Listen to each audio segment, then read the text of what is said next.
Apa pendengaran pertama yang didengarkan oleh ayah kita? Ya kalau azan, kalau ayah kita azan. Kalau enggak, sekarang ada pula pengajian katanya mengazankan bayi itu bid'ah.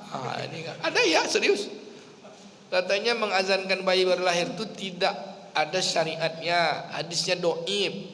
Mengamalkan hadis dhaif itu termasuk amalan yang mengada-ngada. Kalau amalan mengada-ngada berarti yang baru berarti bid'ah, sesat masuk neraka. Mengazankan bayi masuk neraka. Ini agak lucu-lucu juga. Tapi ya begitu pula pendapat kawan tu kan. Yang punya pendapat itu terserahlah, kita tak nyalahkan. Cuman janganlah salahkan pula orang yang mengazankan bayi disebut masuk neraka. Orang yang azan bayi masuk neraka, yang menghidupkan HP di telinga bayi tak masuk neraka. Kan lucu aja tu, Pak. A'udzu billahi minasyaitonir rajim. Bismillahirrahmanirrahim.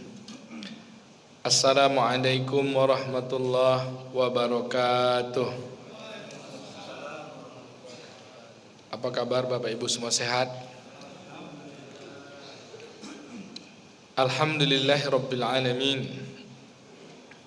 Bi ni'matil iman wal islam wa tatimmus shalihat. Asyhadu an la ilaha illallah wahdahu la syarikalah wa asyhadu anna Muhammadan abduhu wa rasuluhu la nabiyya ba'dah. Allahumma salli wa sallim ala sayyidina wa nabiyina Muhammadin wa ala alihi wa sahbihi ajma'in wa man tabi'ahum bi ihsanin ila yaumiddin. Allahumma faqihna fid din wa alimna ta'wil. Allahumma barik lana fiha warzuqna janaha wa habib ahliha wa habib solihi ahliha ilaina. Amin ya rabbal alamin. Yang saya muliakan para alim ulama, cerdik pandai, pemuka masyarakat, pengurus masjid, Pak Imam, ayah-ayah kami, bunda-bunda kami, abang-abang, kakak-kakak yang berhadir pada majlis kajian maghrib menjelang isya Masjid Al-Falah Darul Muttaqin, baik yang hadir langsung di majlis ini atau yang hadir secara online di mana saja berada. Pertama, saya mengucapkan tanpa mengurangi penghormatan saya mendoakan kepada Bapak Ibu semua yang hadir senantiasa diberi Allah keberkahan, dicurahkan ampunan dan dilimpahkan kebaikan dalam setiap urusan. Amin rabbal alamin. Malam hari ini malam pertama kita pertemuan setiap Senin dari kajian rutin insyaallah sepanjang setahun ini. Tadi pada awalnya kita mau membahas kitab Minhajul Muslim, Minhajul Muslim yang tulis oleh Syekh Abu Bakar Jabir Al-Jazair. Tapi karena buku itu, kitab itu harus rutin pula jemaah yang duduk, ya kan? Ini banyak jemaah yang singgah katanya. Kemudian agak-agak berat pula membahasnya. Dia ada tauhid di dalamnya. Kemudian ada bab ibadah, bab akhlak. Maka bagus kajiannya diambil tema-tema yang kemudian diambil dari sumber kitab yang lain. Maka saya ubah kitabnya. Kitab yang ditulis oleh Imam Al-Bukhari yang sudah ada terjemahnya juga, Pak. Jadi setiap pertemuan kalau enggak datang lagi pertemuan berikutnya masih dia tak perlu nyambung, gitu. Tapi tema-tema dalam kitab tersebut adalah ditulis oleh Imam Bukhari, judulnya Kitab Pelembut Hati. Jadi amal-amal pelembut hati. Jadi kalau 50 kali pertemuan, 50 amalan pelembut hati. Kalau yang pertama aja kita pertemuan, yang pertama aja kita dapat. Ya, gitu. Bapak Ibu yang dimuliakan Allah Subhanahu Wa Taala, buku ini sudah ada terjemahannya, juga sudah ada PDF-nya. Dicetak pada tahun cetakan pertama yang PDF-nya itu tahun 2021 nih, oleh Pustaka Syabab Surabaya. Kitab Ar-Riqa'ab min Sahih Al-Imam Al-Bukhari. Itu dia. Di judulnya dipindahkan jadi Kitab Pelembut Hati. Terdiri dari 54 bagian-bagian yang apabila kita membacanya akan melembutkan hati. Pada malam hari ini kita membahas sedikit sebelum kita masuk pada amalan pelembut hati tersebut. Tentu kita harus mengenal dulu apa itu hati, bagaimana kedudukan hati, seberapa penting kita melembutkan hati. Saya minta izin dengan Tuan Guru di sebalik tiang, nanti hilang ilmu saya. Tak usah tengok lagi, duduknya sana. Bapak Ibu ayah bunda yang dimuliakan Allah Subhanahu wa taala, hati adalah ranah yang sangat sulit disentuh. Dia tempat bersemayamnya rasa. Ada rasa gembira, disebut dengan bahagia ya Pak. Ada rasa sedih. Dan rasa sedih ini bercampur. Di dalamnya marah, benci, dendam. Tapi kalau kita lihat Al-Quran, hati itu hanya ada dua rasa saja. Yang pertama bahagia, yang satu lagi sedih. Maaf, bukan bahagia, tenang. Hati itu, kenyamanan hati itu adalah tenang. Satu lagi kesedihan. Kesedihan ini nanti ada turunannya marah, benci, dendam dan sebagainya. Seperti di dalam doa kita kan, minal hammi wal hazan, ada gundah dan sedih. Bapak Ibu yang dimuliakan Allah Subhanahu wa taala, maka karena dia punya banyak rasa di dalamnya, yang kita ingin dapat adalah bagaimana kondisi hati itu mencapai puncak keberadaan yang nyaman, yaitu ketenangan. Allah Subhanahu wa taala menyebutkan di dalam surah Ar-Ra'd ayat 28 bahwa hanya dengan berzikirlah hati menjadi tenang. Ala bizikrillah tatmainnul qulub. Ketahuilah dengan berzikir hati menjadi tenang. Hati yang mana Pak? Gitu. Ada orang udah berzikir juga tenang hatinya. Udah berzikir dia baca subhanallah, subhanallah, tambah marah dia Pak. Baca la ilaha illallah tambah marah. Maka Imam At-Tirmizi di dalam kitab Tazkiyatun Nafs, juga disarahkan oleh, jauh sebelum itu dijelaskan oleh Imam Al-Ghazali, hati ini ada 4 macam Pak. Kalau ibaratkan lingkaran, hati ini memiliki 4 lapisan. Lingkaran luar, lapisan pertamanya.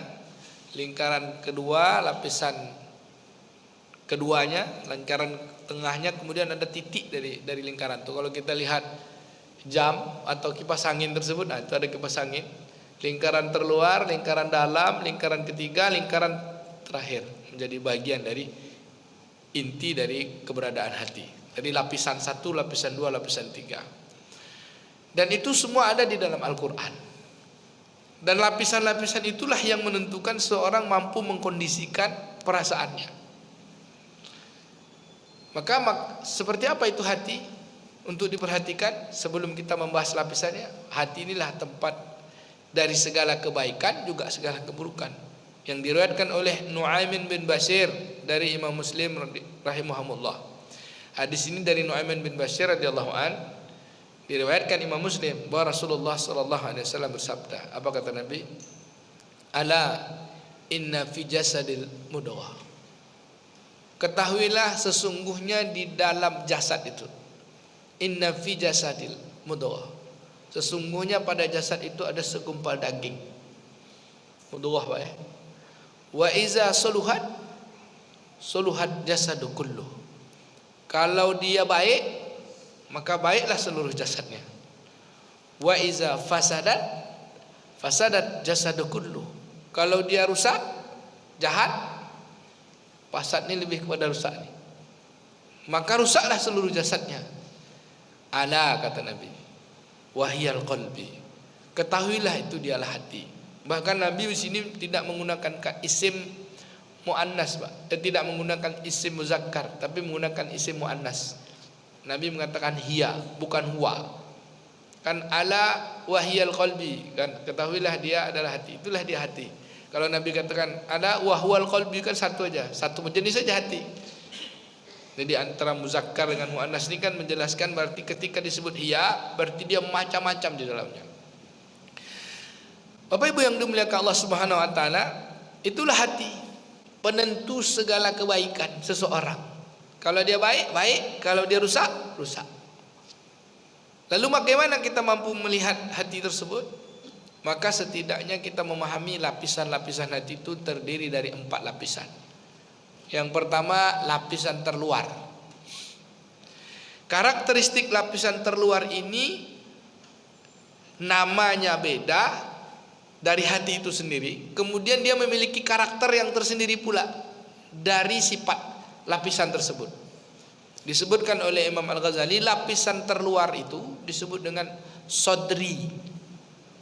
Jadi ada 4 lapis hati. Jadi hati yang terluar itu sodri. Bahasa kitanya sadar. Kan kita selalu menyebut sadar. Orang sadar memegang dada atau memegang pipi, Pak? Dada. Bu, sadar Bu. Saya sadar nih, megang pipi enggak. Sadar itu ya di dada ini. Sadar. Sodri kan gitu. Kalau bahasa Arabnya sodri itu dada. Rabbi israh li sadri, ya Allah. Ya kan, Tuhanku, lapangkan dadaku, ya kan. Dada kita udah lapang nih. Tapi dada yang mana kan? Itu yang dimaksudkan oleh Imam Al-Ghazali adalah hati. Yang mana? Yang sadar. Sifat kesadaran itu apa? Tahu apa yang didengar, tahu apa yang dilihat, tahu apa yang dilarang, tahu apa yang diperintahkan. Ya, kesadaran ini konteks karakteristik orang yang sadar, yang hatinya lapisan terluar ini udah mulai sadar, sebenarnya punya karakteristik sebagai seorang muslim. Jadi sodri, lapisan hatinya, karakter amalnya adalah muslim. Jadi untuk sadar seorang memiliki hati yang sadar ini, hendaklah dia betul-betul menggunakan pakaian sebagai seorang Islam, menggunakan pakaian Islam agar dia menjadi seorang muslim. Itu diulang-ulang katanya. Rabbi israh li sadri wa yassir li amri wahlul 'uqdatam min lisani yafqahu qawli. Ada lagi enggak yang pakai sadri, Pak? Ada kan? Qul a'udzu birabbin nas malikin nas ilahin nas min syarril waswasil khannas alladzi yuwaswisu fi sudurin nas, pada dada-dada manusia yang dihembuskan bisikan setan, ya kan? Katakanlah kita berlindung kepada Allah, Rabbnya manusia, Tuhannya manusia yang menguasai manusia. Dari apa? Dari bisikan. Bisikan apa? Bisikan setan yang datang kepada hati-hati manusia, baik dari golongan jin maupun dari golongan manusia. Di situ disebut sudur. Kenapa sudur? Kenapa sadar? Karena ketika dihembuskan itu orang banyak lupa. Yang dikuasainya apa? Kesadarannya kan. Nggak apa-apa dong, sikitnya lupa. Bohong sikit boleh tak, Pak? Bohong sikit dan banyak boleh tak? Yang namanya bohong sikit banyak kan sama aja. Tapi kenapa kita bohong? Lupa. Betul, Pak? Lupa itu hilang kesadaran. Maka dalam konteks ini Imam Al-Ghazali menyebutkan sadar karakteristiknya adalah muslim, pakaian badannya adalah Islam. Jadi Islam. Mana dia Islam yang menjadikan dirinya muslim? Innas salati wa nusuki wa mahyaya wa mamati lillahi rabbil alamin la syarika lahu wa bidzalika umirtu wa ana awwalul muslimin. Kira-kira Bapak Ibu, kita udah termasuk kelompok yang sadar atau belum? Hati kita ini udah pada lapisan sodri atau belum? Atau belum sodri? Insya Allah ya. Itu udah sholat dah ke masjid ini. Sadar. Kemudian masuk pada lapisan yang kedua, yang sadar. Kemudian dia sadar, kemudian muncul kesadaran yang lebih dalam, yaitu qalbi namanya. Jadi hati yang terluar namanya sodri, yang masuk sedikit lagi ke dalamnya adalah qalbi. Qulub, keluar masuk. Sodri kesadaran, kalau qalbi ini punya perasaan. Bukan sekedar sadar, tapi dia sudah punya perasaan. Dalam bahasa Imam Al-Ghazalinya punya karakteristik sebagai seorang yang beriman. Pakaiannya adalah iman, amalan badannya dengan hatinya adalah menjadi seorang yang mukmin. Dia yakin betul bahwa apa yang dia lakukan dilihat Allah. Dia yakin betul apa yang dia ucapkan didengar Allah. Apa yang dia lakukan semuanya akan dipertanggungjawabkan di hadapan Allah. Ini karakter seorang beriman. Dirinya adalah mukmin, hatinya adalah qalbi. Lihat pada surah Al-Anfal ayat kedua.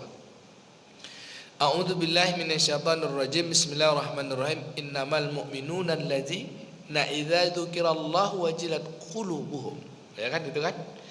Innamal mu'minuna alladzina idza dzukirallahu wajilat qulubuhum wa idza tuliyat ayatihi zadatum imanan wa ala rabbihim yatawakkalun. Sadaqallahul azim. Sesungguhnya orang-orang beriman itu kalau disebut nama Allah terjilat hati apa? Wajilat qulubuhum, tak disebut wajilat suduruhum. Tak dibilang sudur kan? Tapi qalbi. Jadi kesadaran itu lapisannya luar dengan membawa badannya, kemudian dengan itu kemudian dengan perasaannya sudah terjilat. Jilat itu bahasa Melayu tuh, Pak. Apa kira-kira Bang bahasa Melayu jilat tuh? Jilat. Ini kan lidah kita kan jilat.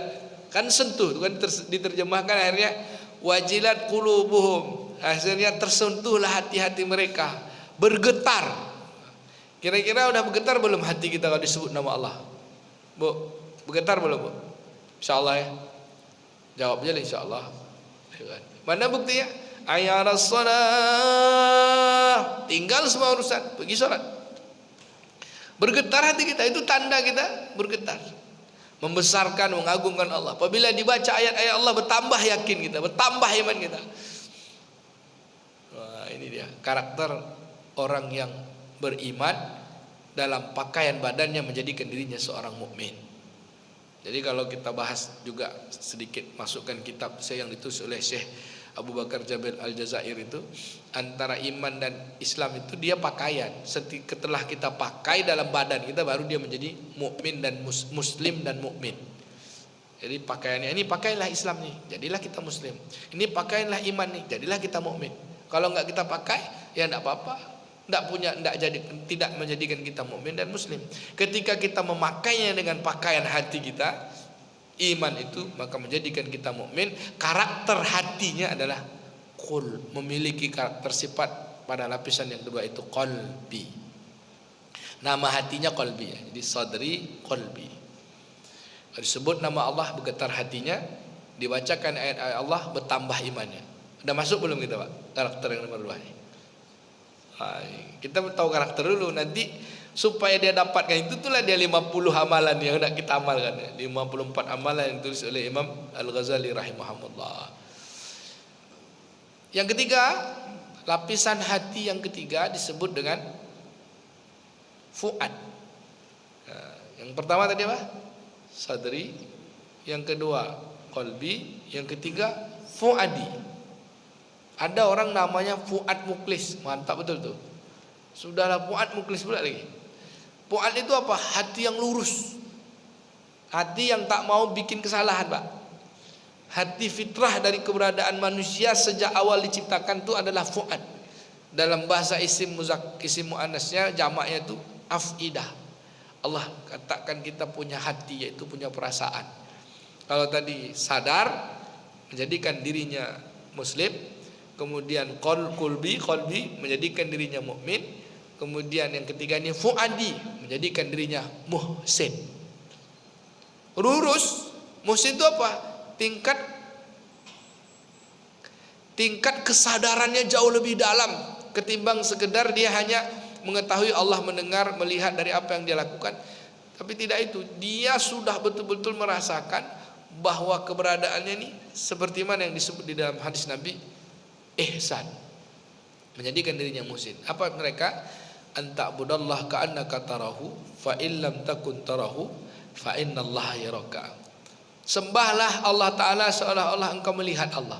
Bisa lihat Allah, Bang? Tidak kan?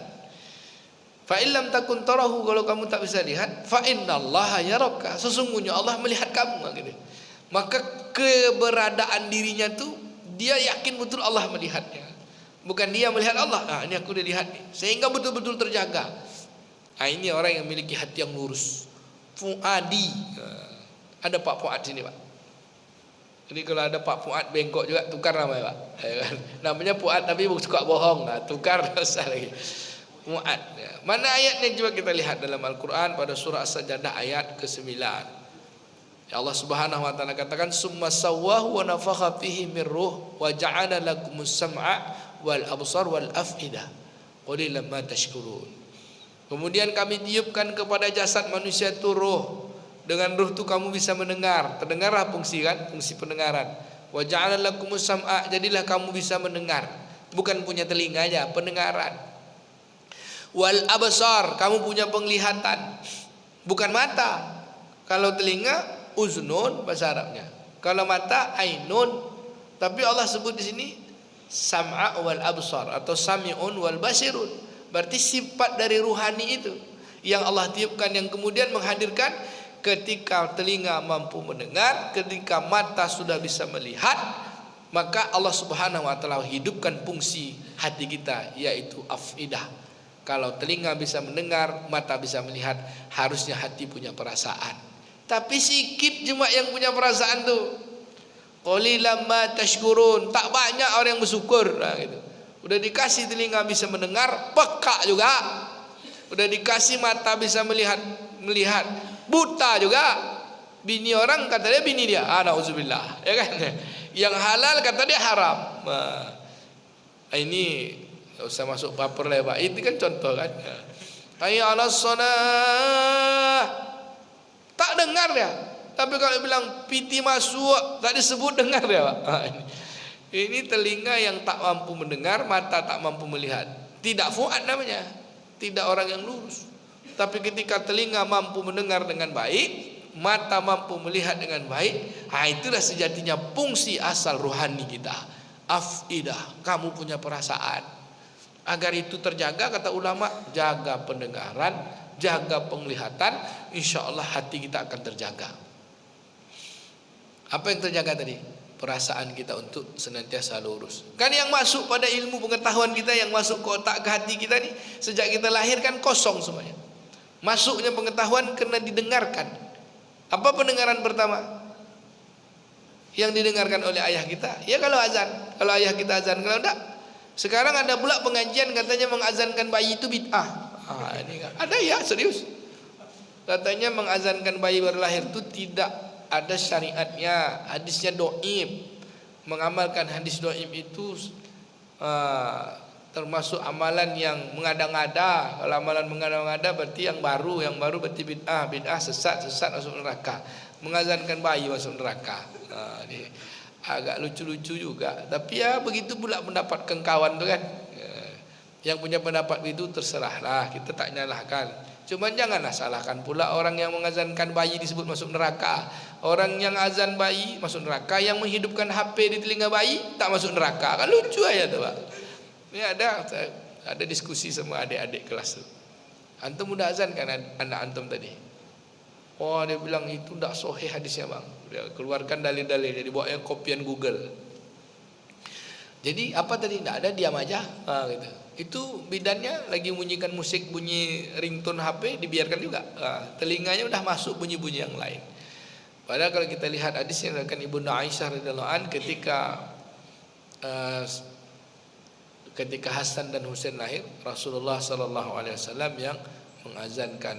Mereka berdua di telinga kanan diazankan, di telinga kiri diiqamahkan. Dalam hadis riwayat yang lain juga disebutkan oleh Imam Tirmizi. Wallahu a'lam bishawab. Tak usahlah kita berdebat sebab itu ya tak. Tapi disitulah telinga pertama didengarkan yang baik-baik. Mulut pertama diucapkan yang baik-baik juga, mak kita kan yang mengajarkan kita mulut. Ucap Allah, Allah, Allah. Kalau kita lihat dari dua fungsi hati sehingga hati jadi lurus, itu memang telinga hati-hati untuk mendengar, mata hati-hati melihat. Kapan telinga mulai bisa mendengar? Sejak 120 hari. Ketika ditiupkan ruh di dalam janin, maka di situ sudah berfungsi pendengaran. Maka hati-hati betul ibu-ibu hamil mendengarkan sesuatu kepada kandungannya. Kapan mata bisa berfungsi? Ketika lahir. Ketika lahir kan fungsi mata. Kalau bahasa Melayunya, ketika lahir tuh tekebil-kebil mata bayi itu. Bapak tahu tekebil-kebil? Tekebil itu berkedip-kedip dia. Kata mata bayi itu. Umur sehari mungkin belum bisa lihat. Umur 2 hari, 3 hari, biasa 1 pekan. Tapi kalau bayi sekarang kayaknya 1 hari lahir tuh udah bisa berfungsi matanya, Pak. Apalagi ditengokkan HP. Langsung nampak dia. Lalu kapan afidah perasaannya baru berfungsi? Apakah langsung? Dari ayat ini kan summa ja'ala naslahu min sulal summa sawahu wa nafakha fihi min ruh. Kami tiupkan padanya roh, lalu berfungsilah pendengaran, lalu berfungsilah penglihatan, lalu kamu bisa punya perasaan. Tapi sedikit sekali yang bersyukur. Kapan fungsi perasaan itu baru tumbuh? Kapan Pak Nasdi? Apakah langsung? Tidak. Kapan Pak? Diskusi Pak, diskusi. Kan ditiupkan roh, dengar di alam rahim. Melihat belum, mata belum bisa lihat. Kapan? Ketika sudah nampak dunia baru kita bisa melihat. Maka dimintakan syahadat ketika itu kan.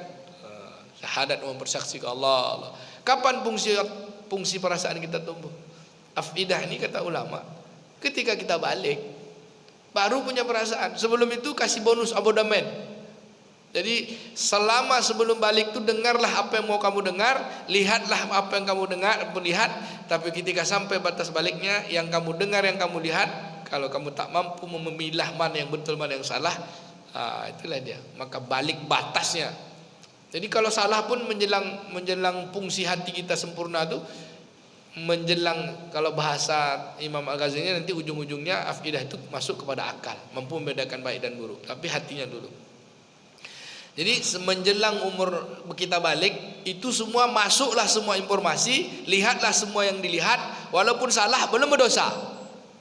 Tapi ketika sampai tumbuh sudah hati itu tadi, kemudian diberi Allah pengetahuan cukup baginya, tahu-tahu tak mampu membedakan baik dan buruk, maka hatinya takkan terbuka, takkan pandai dia bersyukur.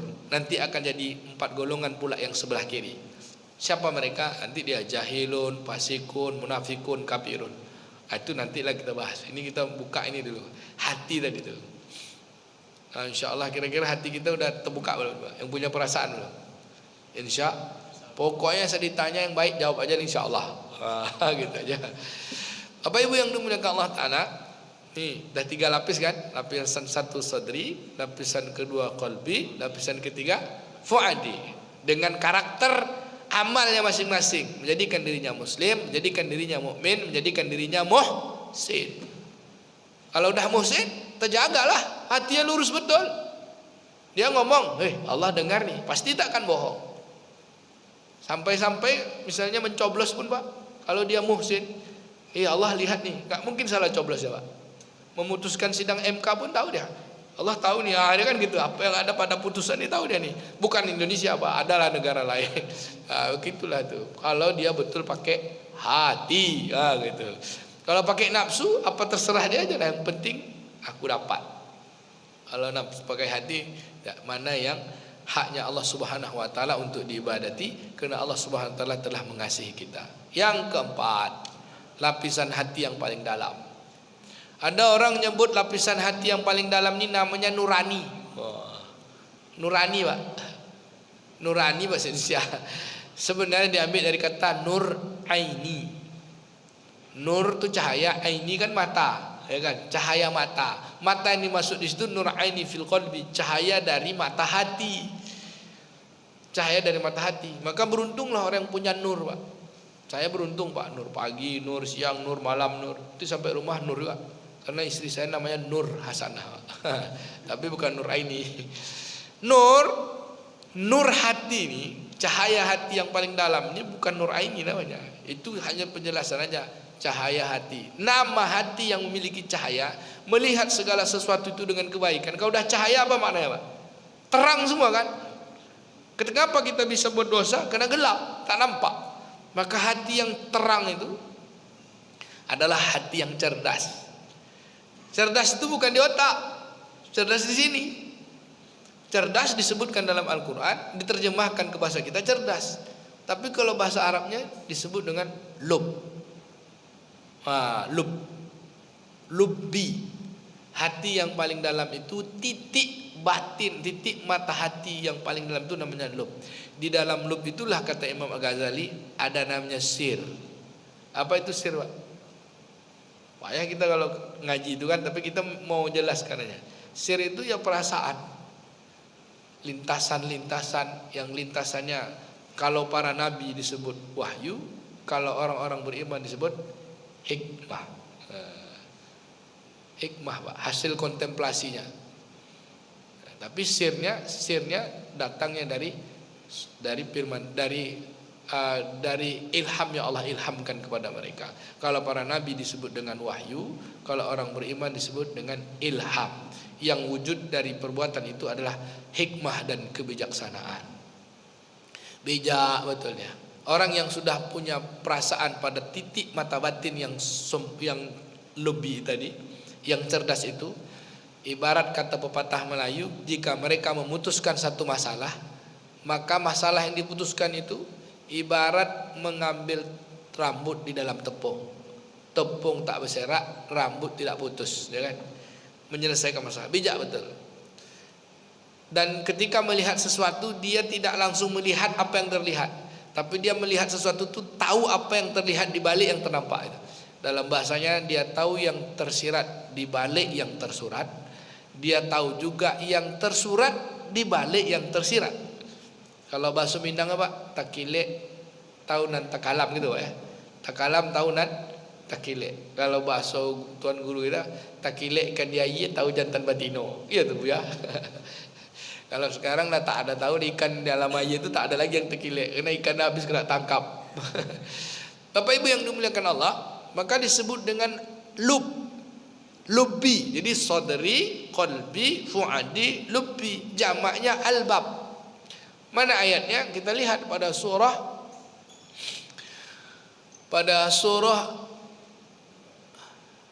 Ali Imran ayat 192.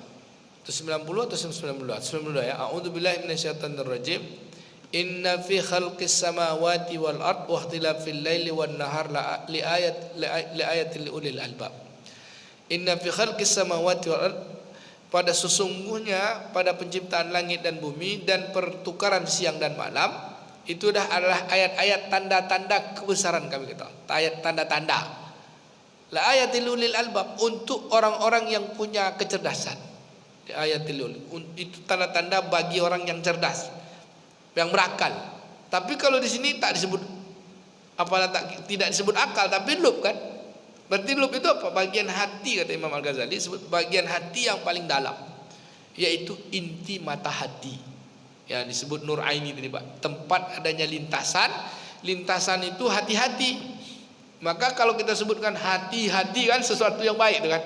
Kan tidak ada disebut nafsu. Ada juga hati-hati ya. Maka sesuatu yang betul-betul terjaga. Dia adalah sumber hikmah dan kebijaksanaan. Bagi orang biasa disebut ilham, bagi para nabi disebut wahyu. Bapak Ibu yang dimuliakan Allah Subhanahu wa taala, siapa orang yang memiliki kecerdasan hati yang seperti ini? Allah sebutkan pada ayat berikutnya, alladzina yazkurunallaha qiyaman wa qu'udan wa 'ala junubihim wa yatafakkaruna fi khalqis samawati wal ard wa ikhtilafil laili wan bertukar pula ayat. Rabbana ma khalaqta hadza batilan subhanaka faqina adzabannar. Yaitu orang-orang yang berzikir, yang senantiasa menyebut nama Allah. Orang yang cerdas tadi, yang memiliki hati yang melihat segala sesuatu. Ya kan, sesungguhnya di antara penciptaan langit dan bumi dan pergantian siang dan malam adalah ayat-ayat kami, kata Allah, bagi orang yang cerdas, yang memiliki kecerdasan. Siapa mereka? Alladzina yazkurunallah, yaitu orang yang senantiasa, kalau zikir tadi kita sebut menyebut, maka apapun yang keluar dari lisannya adalah menyebut nama Allah. Subhanallah, Masya Allah, Allahu Akbar, la haula wala quwwata illa billah. Maka amalan pelembut hati dari amal yang sebut ini adalah untuk berzikir pada Allah. Baru hati kita itu mampu menjadi orang yang mampu hati kita cerdas. Bahkan Allah katakan pula pada surah Al-Baqarah tentang orang beramal haji misalnya. Wa man farada fihinnal hajj wala rafas wala fusuq wala jidal.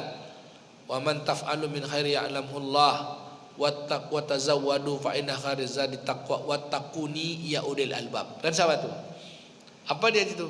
Tahan diri, jangan buat kesalahan, jangan ngomong yang porno, jangan melakukan kefasikan, jangan membantah-bantah, ya kan? Kemudian tahan, nanti akan cerdas. Karena orang yang mampu menahan itu menghadirkan kecerdasan.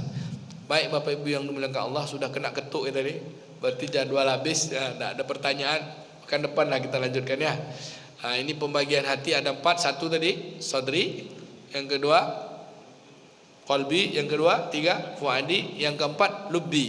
Yang keempat lubbi inilah memiliki karakter yang paling utama adalah mukhlisin. Jadi puncaknya itu hati yang ikhlas. Jadi muslimin, mukminin, muhsinin dan mukhlisin. Karakternya masing-masing. Kalau sudah mukhlisin, semua urusan kembali kepada Allah. La haula wala quwata illa billah, la ilaha illallah. Sampai sini ada pertanyaan, Pak? Udah kena tuk kata dia. Habis kan? Habis. Mohon maaf. Ini kita belum masuk amalannya, baru mengetahui karakter hati. InsyaAllah dari 4 karakter sifat-sifat hati tersebut, ambil satu aja selamat kita, Pak. Satu aja kita ambil selamat kita. Demikian, mohon maaf atas segala kekurangan. Terima kasih segala perhatian. Kita tutup dengan doa kifaraha majelis. Subhanakallahumma wa bihamdika asyhadu an la ilaha illa anta nastaghfiruka wa natubu ilaik. Wa sallallahu ala nabiyina Muhammadin wa ala alihi washabihi ajma'in. Walhamdulillahi rabbil alamin. Agar dapat hati kita mendapat 4 lapisan, kita lanjutkan apa amalannya pada pertemuan berikutnya. Wassalamualaikum warahmatullahi wabarakatuh.